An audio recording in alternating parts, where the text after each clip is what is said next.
President Sebastian Gorka joins us now. Mr. Gorka, thanks very much for being with us. I want to ask you about a number of things. The president's trip to France was very important, and also the victory in Iraq and Mosul. I do want to start off with what Dan and others are reporting. The president has had 4 days now without an event on his public schedule. You've heard the reporting that there's a bunker mode in parts of the White House since the news of Donald Trump Jr. broke. I want you to be able to comment on that. Oh, absolutely. It's laughable. Your Iron talked about a crisis. Your reporter talked about a bunker mentality. I actually work in the West Wing. I work in the White House. It is absolutely nothing of the kind.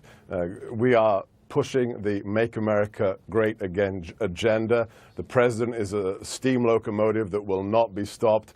It's just fake news. I'm sad to see CNN fall to this. I know you want salacious, sensational coverage for your ratings, so your corporate sponsors and owners will have, more money. But that's not media. That's not reportage. It's just fake news. Okay. I'm just going to ignore the insults because I don't think it really gets us anywhere. Again. It's not about you. It's about actually having journalism back on TV. Okay. Where are the Walter Cronkites of yesteryear? This is just about ratings and money, and it's actually quite sad. So the president tweeted today, when you hear the words sources say from the fake media, oftentimes those sources are made up and do not exist.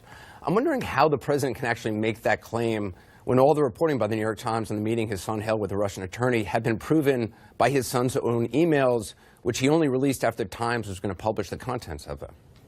Is that the same way that all the unnamed sources said that Director Comey, including CNN, was going to completely gainsay everything the president said about their meeting 24 hours before his testimony? Right, that was reported. That reporting was wrong, CNN... and we corrected ourselves, unlike the White House, which has never corrected itself on anything. But I'm giving you an opportunity right now to correct what the president said this morning, because what he's alleging is that the reporting is fake, and in fact, his son's own email chain shows that it's accurate. Do you deny that? No, I deny the fact that there's anything here that's untoward. This is, again, this is an obsessive 9-month but you do not campaign. you do not deny that all the sourcing for the New York Times was correct on the story, and the president is wrong when he's saying the anonymous sourcing is fake news. Oh, I stand by what the president said, and I stand by what his son said. We are incredibly impressed by Don Jr.'s transparency and the fact that he actually published these emails and said he will cooperate with anybody. Let's be honest here, though. He only published these emails because the New York Times got the emails and was going to publish them, and then he smartly got ahead of it. And the only reason that this story has lasted so long is because he wasn't transparent from the beginning. Even Trey Gowdy today said, and I quote, "If you had a contact with Russia, tell the special counsel about it. Don't wait for the New York Times to figure it out." Why not be upfront and transparent on Saturday when he was first approached?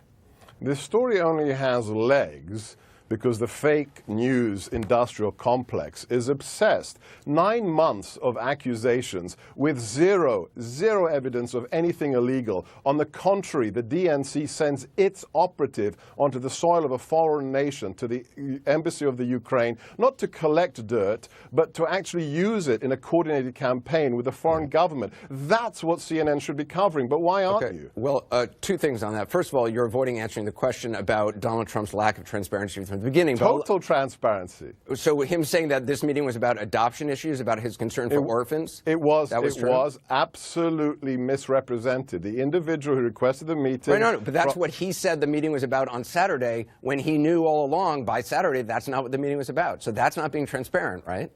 When he gave as much information as was necessary to be put out there after the collusion accusations. It wasn't correct information. Absolutely. It was about, this meeting was about adoption, about orphans? All of it was true. All of it was true. This meeting was about adoption. Somebody wanted to provide negative information, that at the end of the meeting it was under false pretenses, that it ended up being about adoption. And then, do you really want to talk? I thought we were going to talk about real issues, like what we're doing with our allies in France. I am going to ask you, but you're not being honest. You're not being upfront. Anderson, how many minutes are we in? Are you a TV producer now? You're concerned about how minutes we're talking? No, I'm just disappointed again that you're falling into the fake news trap. Okay. You're falling into the fake news trap again, and this is sad, Anderson. Okay. I mean, you're like shiny, you're shaking shiny objects to try to divert people, but I don't think viewers are really that easily diverted. You know why the president's description of a witch hunt is accurate? because there never were witches, and there never was any collusion. It's bogus. The so again, DNC. I'm just wondering, you're claiming that Donald Trump Jr. was transparent from the get-go. Donald Trump Jr. is transparent. He didn't just release his emails because the New York Times you're like had a broken record. No, because I'm not getting any answers from you. I'm answering you.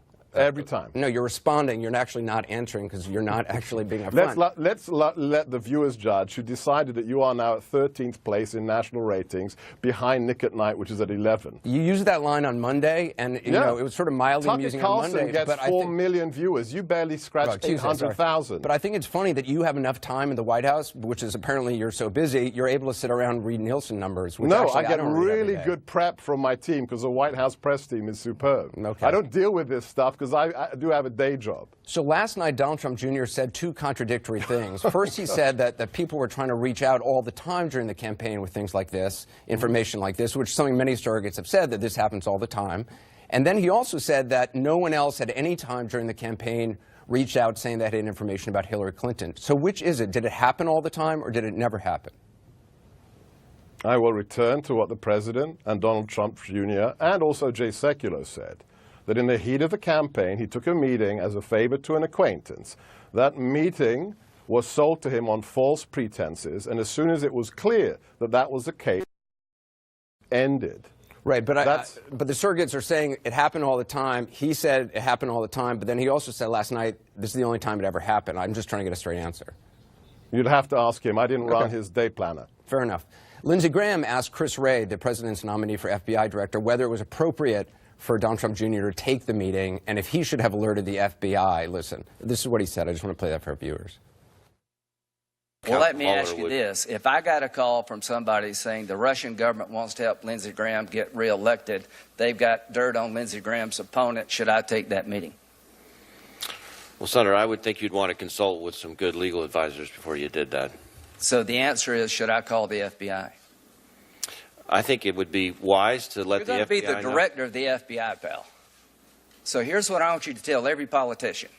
If you get a call from somebody suggesting that a foreign government wants to help you by disparaging your opponent, tell us all to call the FBI. To the members of this committee, any threat or effort to interfere with our elections from any nation state or any non-state actor is the kind of thing the FBI would want to know. So I'm just wondering, do you believe the president's nominee to lead the FBI is wrong about that, or is right, that this is something that Donald Trump Jr. should have called the FBI about? And as to your claim about, Ukraine involvement with the DNC, which they deny, if that happened, that they should have called the FBI about it. No, they actually initiated it. The DNC initiated it. Right. That's where the real story is. When you actually go to another government to coordinate dirt on a political campaign. This isn't something we started.